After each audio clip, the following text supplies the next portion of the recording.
coming up on 5 minutes to go in the fourth quarter.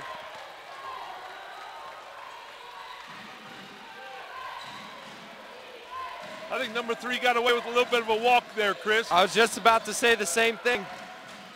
Bobbled the ball on the catch there. As we see number 2, Jalen Gordon, knock down the jumper. That was a tough pull-up jumper there. Number 2 has that microwave offense. He can create his own shot.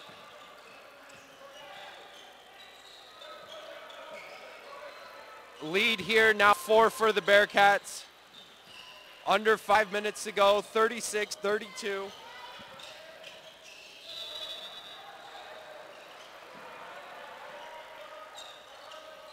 See the Conkers working around here. Nice pump fake there from Elias. Ben got caught in the air there for a second, but the Conkers are able to recover and work the ball around. Elias drives inside on 25 and picks up the foul. Let's see who's it on. It'll be on number 2, Jalen Gordon. So Elias Gonzalez will shoot 2 free throws here, looking to cut the lead in half.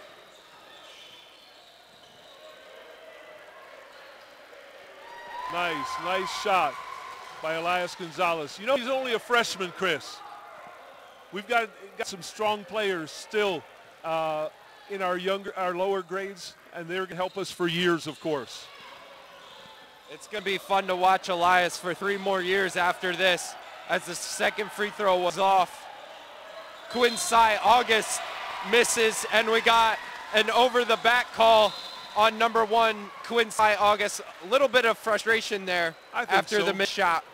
Yep, there's no reason for that. He wasn't even trying for the ball. He just kind of ran into him.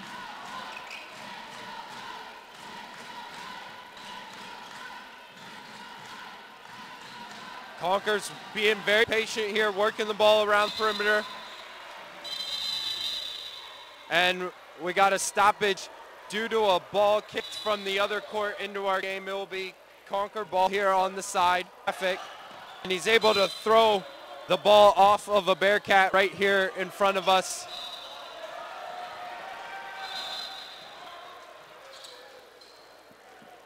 Caleb Cornwell there on the perimeter. Conkers down 3, under 4 minutes to go. Crunch time here. Ben drives, puts up it in the lane and scores. Tough, strong move by Ben Gonzalez, who cuts the lead to 1. Now see, that was a good example of patient aggressiveness on that play, Chris. I like to see that.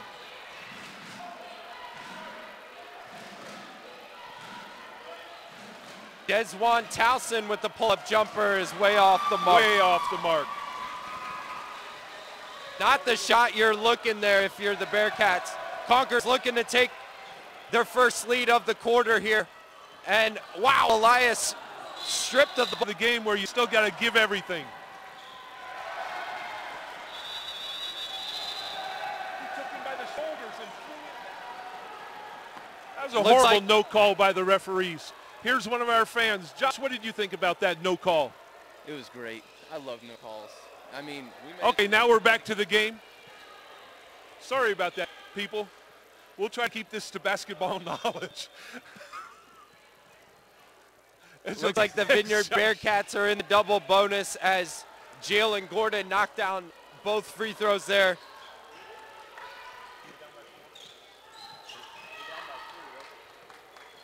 Three-point lead here for the Bearcats. 38-35, under 3 minutes to go. Still a one-possession game. So the Conkers well within striking distance here. As you see, Elias with a nice drive down the lane. That cut the lead to 1 here. Nip and tuck, back and forth we go here. A great game here on semifinal Friday. A tough step back move by Jalen Gordon. That was off, but the ball will stay with the Bearcats underneath. That was a nice block from underneath, Chris. Able to poke that ball away.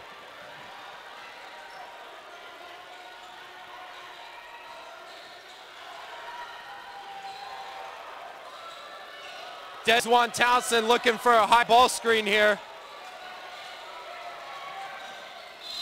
And we got a foul on the cut there. It's going to be on Garrett Gardner. With the Bearcats shooting 1-1.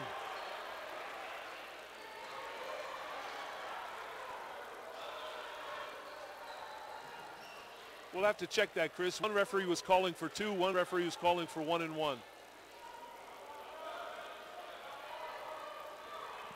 I believe it's going to be a 1-1 here. Yes, it is 1-1.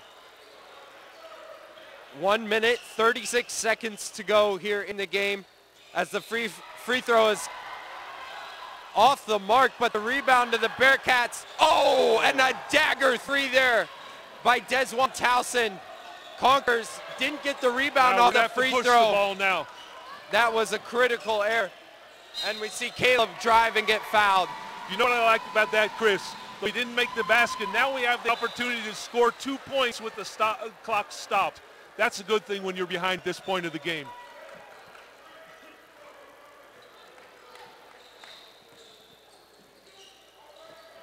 One minute, 20 seconds to go. Conkers down by 4 as Caleb cuts into that lead here.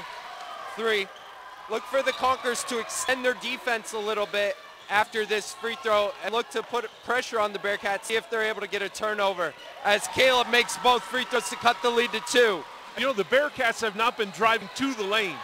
They've been passing it underneath or they've been shooting it from the outside. So, of course, by pushing our defense out further, it's not like they're going to be able to exploit us pushing it out so far. Conkers extending their defense here a little bit. Looks like the Bearcats are running some time off the clock. Wow, that's a wild shot by Quincy August by the Bearcats. Not exactly what you're looking for if you're the Bearcats, but good defense by the Conkers. And we got a timeout here by the Conkers. 38 seconds to go in the 4th quarter. 2-point game, 41-39. If you're the Conkers here coming out of the timeout on offense, what do you look to draw up? I think now you're at the point you can be patient. You're looking for a good shot because you know we're behind, but at the same time, that patience will limit the amount of time that the Bearcats will have the ball on offense. What about the strategy some people think of going quickly here so that you can extend the game in case you miss? Well, that's not a bad strategy. If it's open, you take it. But we're not the team, again, that just is able to score very quickly. We don't have a lightning outside shooter. We have to drive to the basket, so you have to really pick your opportunities wisely. Let's see what they draw up here on the side out in the huddle as the ref is giving them a warning to get out on the court.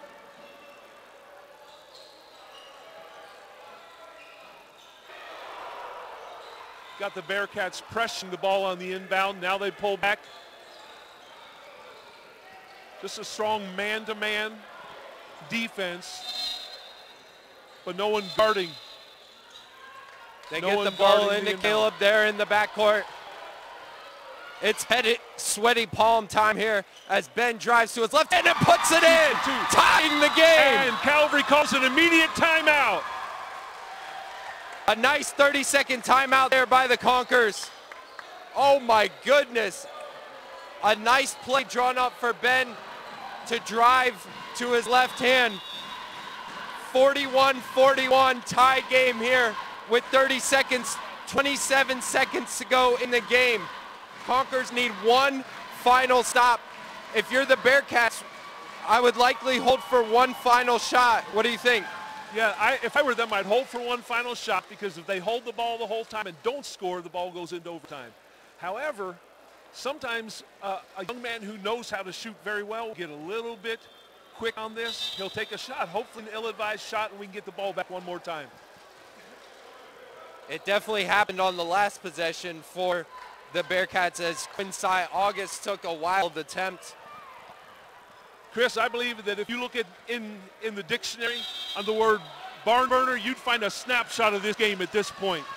It all comes down to this final possession here. Conkers in their man. Which means getting the first possession on this, Chris, I'd call it a toss-up. Indeed it is. No arrow on this one. I don't ever remember basketball where the overtime started with an arrow, so what are you dating yourself back to here? Well, you know, we're gonna have to sit down one day, young man. On Grandpa, I gotta sit on Grandpa's knee and learn a little bit, don't I? That's about all Grandpa knows, is just a little bit. And as you see the jump ball here, the Bearcats gain first possession of the overtime as we're tied here at 41. You gotta love the fact that we came into this overtime with some momentum, Chris.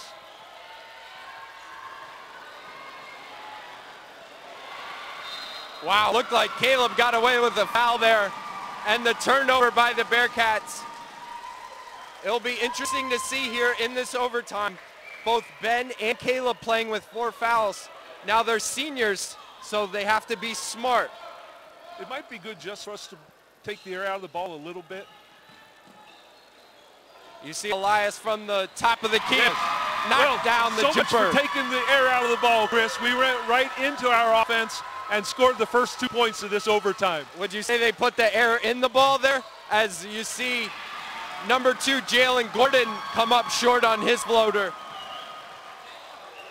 4 minutes to go. Conkers lead 43-41. As Isaac Rojas with the air pass. And we got a travel. We got a good call that time, an obvious travel. Ball's taken out at the side here now by Calvary. 43-41, 3 minutes to go in the overtime. A nip and tuck game here. Conkers working the ball around the perimeter, being very patient.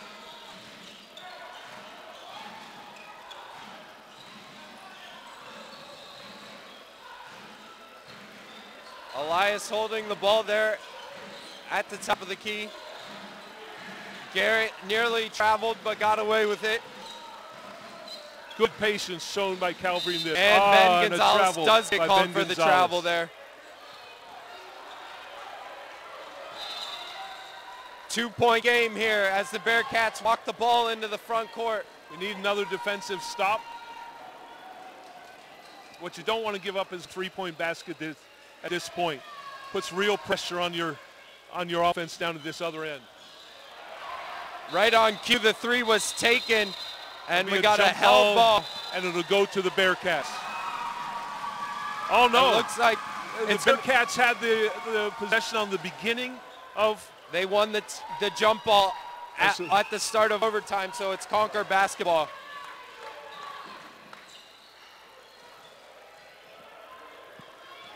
Elias drives. Oh my, reverse layup. He threw that in backwards, not even looking at the rim, able to bank it off the glass. Great body control.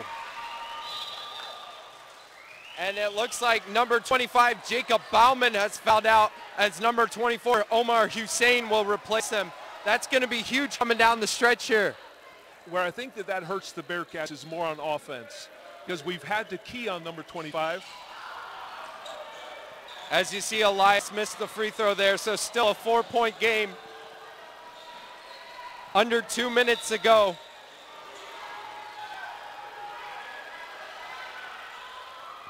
A cut and a wild shot attempt. Jalen Gordon just threw that up wildly as you see Caleb drive. Oh, looks like the Conkers went a little too quick there, and number 3, Desmond Towson, is able to lay it in. See, we didn't have the defensive balance on that one, Chris. We have to be careful when somebody drives. You gotta close the back door. Especially Caleb driving from the top of the key. Would have liked to see the Conkers be a little more patient on that possession with the 4-point lead, but now we're down to a 2-point game. Under 2 minutes to go here.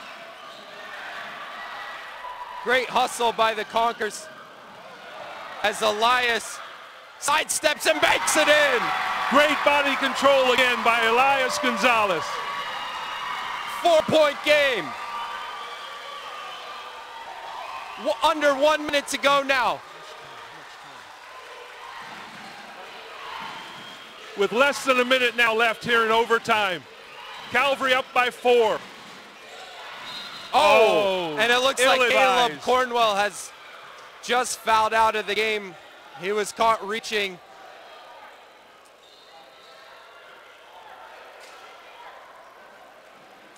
It's going to be 1-1 here for the Bearcats.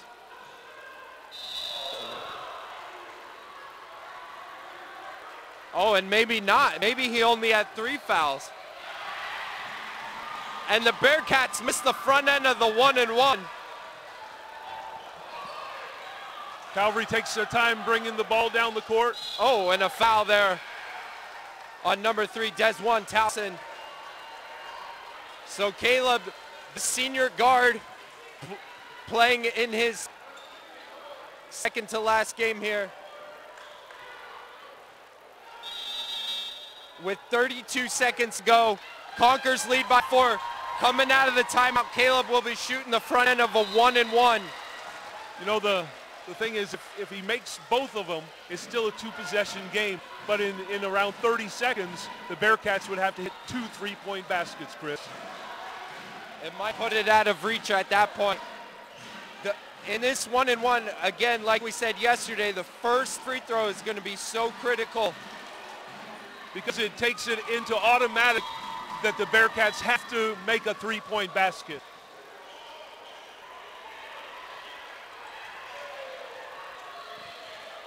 .32 seconds to go. Coming out of the timeout here, it'll be Caleb Cornwell at the free throw line.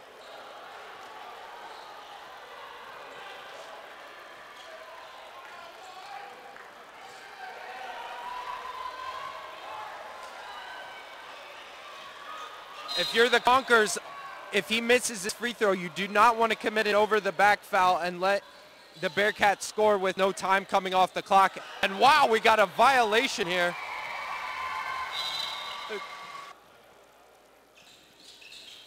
Cornwell misses the second and got a foul. Just what I was talking about there on Isaac Rojas. You don't want to commit a foul on the missed free throw, and now the Bearcats can score with no time having run off the clock. And they have 2-shot foul on this one. We're in the Bearcats are in double bonus, so they get 2 shots on this. So Calvary's up by 5 points, but now Bearcats are shooting for 2 with the clock stopped. This is huge, Chris. I believe we'll recover from this, but this is what you don't want. Huge-mongous. First free throw is off the mark. And number 3 for the Bearcats thought it was a 1-1. That was a good time for it to be 2-shot foul, Chris. Second free throw is up and good. And the Bearcats take a timeout. That will be a full. So 48-43. 31 seconds left. 31 seconds to go in the game. 2-possession game here still.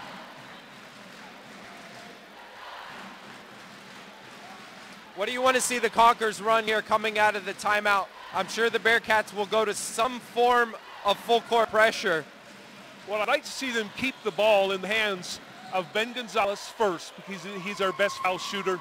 And then both Caleb and Elias, I'm sure that the Bearcats are looking to foul right away so that it stops the clock, gives them another offensive opportunity. Look for the Conkers to run some sort of screen here between Ben and Elias for one of them to get the ball with Caleb Cornwell throwing it in. Looks like the Bearcats are going to double whoever gets open there between the 2 guards. They get it to Ben, who's got room up the sideline, and he's fouled out there on the perimeter.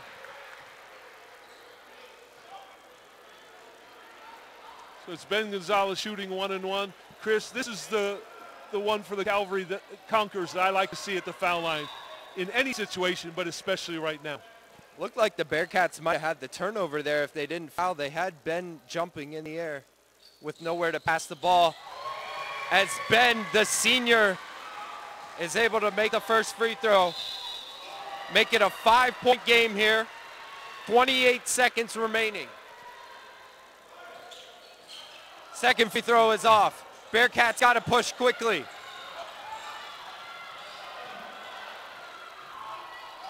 That shot is way short. Caleb corrals the ball, and he's fouled.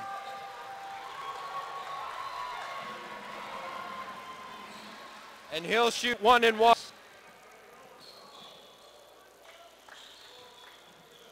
If he makes both here, it makes it a 3-possession game, which I think will be one too many for the Bearcats. What you don't want to do is Calvary right now is foul. You want no fouls at all. Contest the shot, but it's better to give them a 3-point basket than it is to commit a foul, let them score with no time. Oh, not a good decision.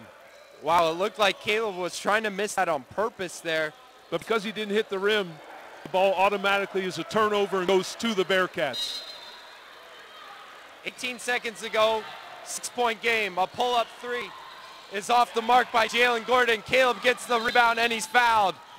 And just as you pointed out, looks like it will be a 2 double shots. Bonus, we'll take 2 foul shots, Chris. A great upset here by the Conquerors, it looks like, as we have only 10 seconds to go in a 6-point game. The Conquerors were really patient today. And looks showed like a lot of heart. They really did. It looks like they're going to be able to pull off the upset against a more athletic team. Second free throw is up and good, so a 7-point game. As we wind down the final seconds here, the 3 by Desjuan Towson is off. 51-44. A great upset there by the Conquerors, defeating the Vineyard Bearcats. Chris, the 2 things I really saw in this game. Number 1, of course, the outstanding coaching. Our coaches prepared the boys and made whatever adjustments they needed during the game, but also you can never take away from the fact that these boys play with heart and with character. They really did, and I like the senior leadership by both Ben Gonzalez and Caleb Cornwell. Early on, it was Ben carrying the Conquerors in the first half, and then down the stretch, Caleb Cornwell hitting enough free throws for the Conquerors to win. What a great game, Chris. Which means that tomorrow the Calvary Conqueror boys will be going into the championship game of Division 4D and will play for the championship. And we're sure that those folks at home are going to be tuning in for that. And of course, this is always a great opportunity to share with you, Chris, and just to be with you to observe such a great game. Am I pouring it out enough? I'm just curious. I'm feeling the love. I'm feeling it deep. We will see you tomorrow for the boys championship at 10:30 a.m. But we will also see you tonight for the girls semifinal matchup at 6 o'clock. That will be a 6 o'clock tip time. We look forward to having you all then. For my partner, Pastor Forb, and for Chris Ashley, I'm Chris, and he's not.